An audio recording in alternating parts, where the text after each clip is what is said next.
ஹரஹர சங்கர ஜெய ஜெய சங்கர காஞ்சி சங்கர காமகோடி சங்கர. நமக்கு ஒருவர் துன்பம் விளைவிக்கும் போது நாம் அவர்களிடம் கோபம் கொள்கிறோம், பழிக்கு பழி வாங்க துடிக்கின்றோம். ஆனால் அது தவறான செயல்.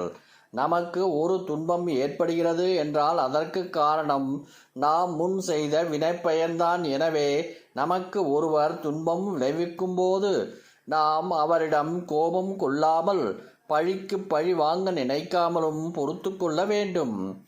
அசோகவனத்தில் சீதை இருந்தபோது அவளை அரக்கியர்கள் பலர் துன்பப்படுத்தினர். அதற்காக சீதை அவர்களிடம் கோபம் கொள்ளவில்லை, மிகுந்த பொறுமையுடன் சகித்து கொண்டாள். தனக்கு நேரிடும் துன்பங்கள் எல்லாம் தன் வினைப்பயன் காரணமாக ஏற்படுகின்றன என்று உறுதியாக நம்பினாள். ராவண சம்ஹாரம் முடிந்த பிறகு அசோக வனத்தில் இருந்த சீதா பிராட்டியிடம் விவரம் சொல்ல வந்த அனுமன் பிராட்டியை வணங்கி, தாயே, ஸ்ரீராமன் வெற்றி வாகை சூடிவிட்டார், ராவணன் மாண்டான் என்று கூறினார்.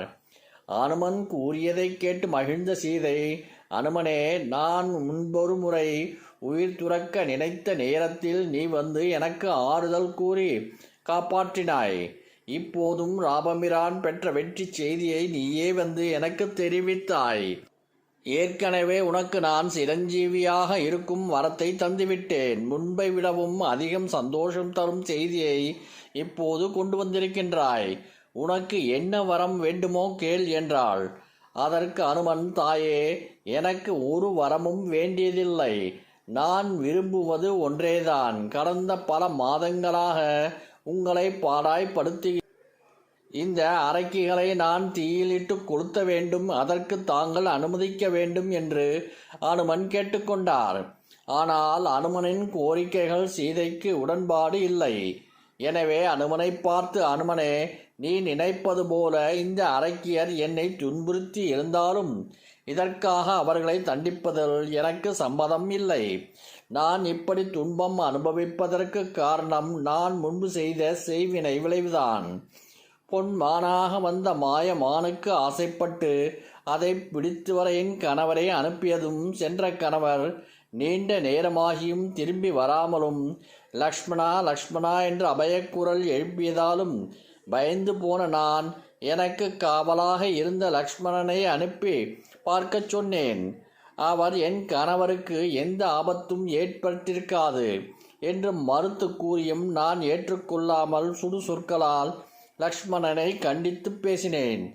இது பாவமும் அறியாமல் இரவும் பகலும் எங்களை கண்ணிமை போல் காவல் காத்த லக்ஷ்மணனின் மனம் நோகும்படி நான் பேசியதுதான் இங்கே நான் அனுபவித்த துன்பத்துக்கு காரணம்.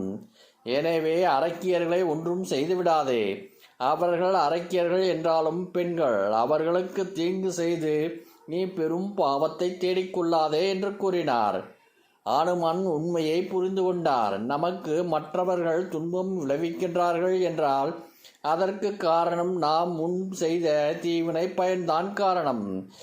இதைத்தான் மகாபாரதத்தில் வரும் அணிமாண்டவியரின் வாழ்க்கையும் நமக்கு உணர்த்துகிறது.